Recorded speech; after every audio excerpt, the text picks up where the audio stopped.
Alrighty, so you're gonna need quite a few things for your explosion book today. First thing you're gonna need is 3 square pieces of copy paper or construction paper. You're going to need 2 smaller pieces of colored paper or paper that you wanna decorate your cover with. I'm using 2 pieces of origami paper.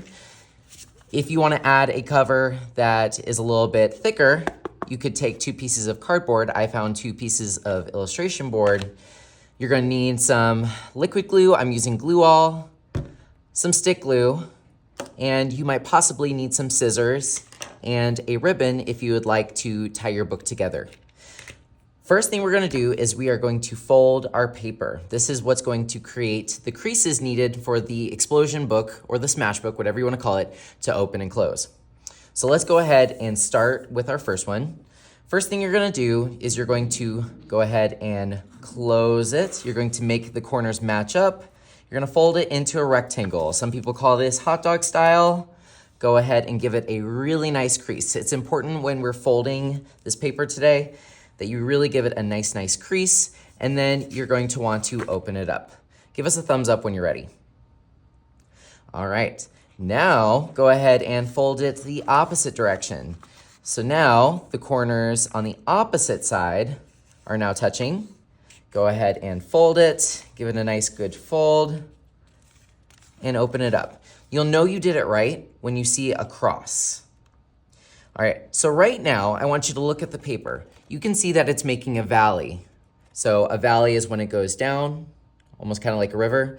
We don't want that anymore. You're gonna flip it over to where you see a mountain, you see a tent. Go ahead and flip it over to where you see a tent. And now you see an X. You wanna see an X. You're gonna take that top corner, that top little sharp corner, and you're gonna bring it towards you. Bring it towards you and fold. Yes, I know that's very specific and odd, but you wanna bring it towards you. That wasn't a very good fold of mine. Try to see if you can match it up as best you can. All right, and then open it up. All right, so this can be a little bit tricky, but once you get the hang of it, it'll seem a little bit easier. Right now, it is valley style, but if you take your fingers and you just gently push with your fingers on the other side, it's gonna pop, pop. Now, you can take it and fold it in. It kind of imploded on itself. So I'll do that one more time. So it was like this. I'm taking my fingers and I'm gently popping it up, pop. Now it will implode on itself. So now you're starting to see how it's starting to work on the inside. So we have to do this 2 more times. So I'm gonna do it 1 more time with you, and then I want you to do the 3rd one by yourself. All right, let's go ahead and fold in half. Give it a nice fold. And then you're going to do the same, but in the opposite direction. Fold up. Give us a thumbs up once you see a cross on your paper. All right, so now we see the valley, we see the river. We're going to make it into a mountain, make it into a tent. We see a corner that is facing away from us. We take that sharp corner and we face it towards us, matching it up to the other corner. They kiss, mwah. And then we give it a very nice fold. Wow, my folds have been horrible today.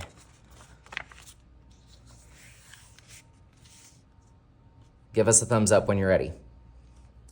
When you open it up, if you gently put some pressure on the other side, notice my thumbs are still on the top, and push.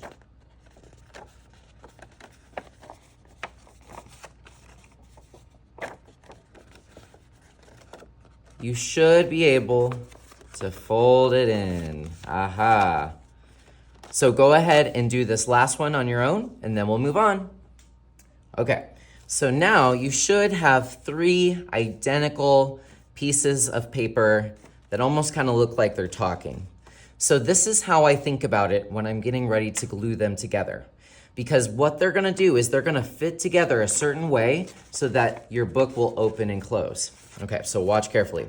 So imagine I'm at a party and there's 3 guests and they're all talking over each other, and this one person in the center is feeling really left out, and so they get their feelings hurt and they have to go cry. But the 2 people, they don't even realize, they just keep talking over that person. So you should have 2 talkers and 1 person who's crying. That's how you know how these should be set up. Then you're going to, in a moment, glue these together. You can even kind of imagine how they're gonna go. That person that is shy is still facing that direction. The 2 talkers are facing towards you. Oh, you see it? Wow.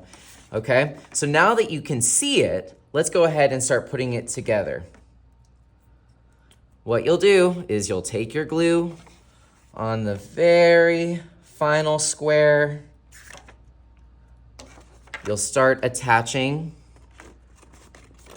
Let's add the shy piece. Give it some pressure. I will even just straight up close it on each other. Give it some pressure. Let's do it again on this side. Let's open up this other talking mouth. Give it some glue. All right, meets the shy person. And then squish.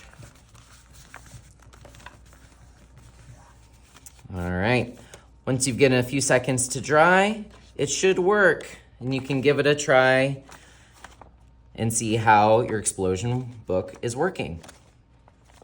Now, some people just want to end it here. Of course, you could just start decorating front and back and cover, but if you have a little bit more time, I'm going to show you how you can add a cover, how you could get this to close, how you can add a ribbon so that you can tie it all together. So I'm going to go ahead and show you some steps that you can do on your own. If you'd like to add a front and back cover, you'll need some cardboard. In this case, I'm using some old illustration board and some smaller paper. I am just going to cover one side of this cardboard with a very generous amount of stick glue. And I am going to just press that baby on. Now, right now, it doesn't look quite seamless. I have these pieces on the side that are really distracting. What I could do is I could take a little bit of stick glue and I could fold those up and press them down. I could take some stick glue, put a line down, and then fold the pieces up. If you're having trouble with the ends poking up, one trick you can do with the scissors is just cut a little bit of that corner off. And sometimes that works to help with the tension and it won't poke up as much. All right, so now I have this side here, looks like this, and then I have the side that I want to be the cover of my journal. Now I want you to take a liquid glue like Glue All. This would work fine, but this is a little bit stronger, especially since the weight of this cardboard is a little bit heavier. I would just give it a few streaks of glue and then hold for maybe 10 seconds. Once you feel like it's secure, you're going to repeat on another piece of cardboard. All right. The only difference with this final step is you need to decide if you would like a ribbon. So this ribbon can be taken and tied so that your book will close. What I tell my students is that when you cut the ribbon and you glue it on here, of course you can always cut the ribbon shorter once you've glued it on, but you can't make the ribbon any longer. So I would go for a longer piece. I always tell my students, make it the length of your arm from your fingers to your shoulder. Cut the length. Then, once you put the glue on the back, place your ribbon somewhere in the middle. I would line it up so that there's equal length on each side. Then put that back cover and hold for 10 seconds. And so as it is drying, that ribbon is going to get sealed back there. I tell my students that they can tie it like a shoe. I tell them not to tie in a knot because then they're going to probably have to use scissors to cut it off. And then that is their explosion book. Have an amazing one.